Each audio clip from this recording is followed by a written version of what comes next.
Outlander used to be known for its spectacular sex scenes between Claire and Jamie, but in Season 7, Roger and Brianna are outdating Claire and Jamie, who are in their 50s, in terms of dating.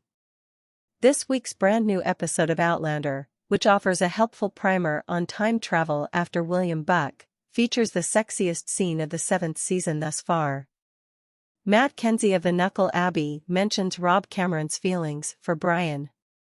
The time-traveling, general-defying narrative of the Starz program is brought together by love for the first time in a very long time as Roger lets loose his primal side and engages in sexual activity with his wife while listening to Phil Collins' enduring 1981 Psalm, which will be playing tonight.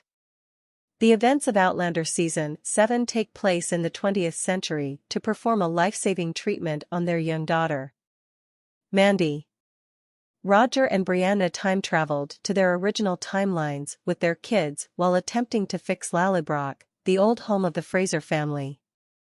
They now spend equally as much time in the partially reconstructed castle and a nearby camper.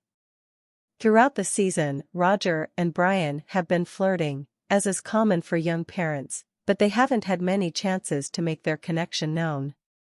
When the two find themselves assembling a pull-out sofa for their unexpected time-traveling home guest Buck, everything changes. Kenzie, Tom. Roger brings up his ancestors' worries that Rob Cameron has a thing on Brianna as they talk about the idiot Abby in their midst. This is met with laughter from Abby, who subsequently turns it to her advantage to begin her seduction while Phil Collins sings. Brianna took her shirt off and said, "I can feel it in the air tonight, and I've been waiting for this moment my entire life." Instead of the polite student, Roger approaches her with the same Scottish Highlander vim that we typically associate with Jamie while dressed in a kilt. Brianna keeps her cool and stresses that Rob is just a lonely divorcee when he approaches her.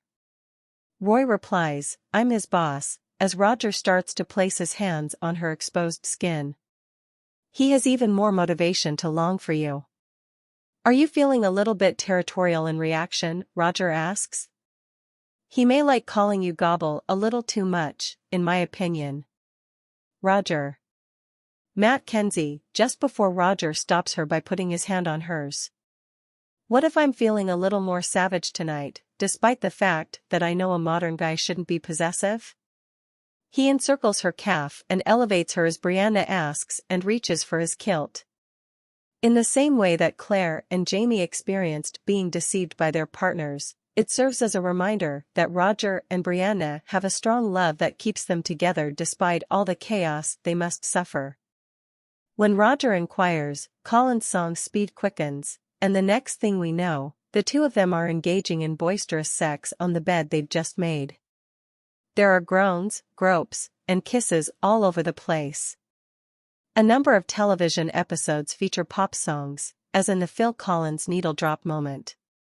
Since Outlander isn't usually given that luxury, when they can use a needle drop like Phil Collins in the air tonight, they are clever and cheeky about it. Yes, historically the song would have been played on the radio without a doubt, but it's also a certified banger. Outlander's understanding of the music makes it even more powerful. Don't forget to like, subscribe, and share the video in addition to leaving your comments and views in the space below. We appreciate your time and will speak to you shortly.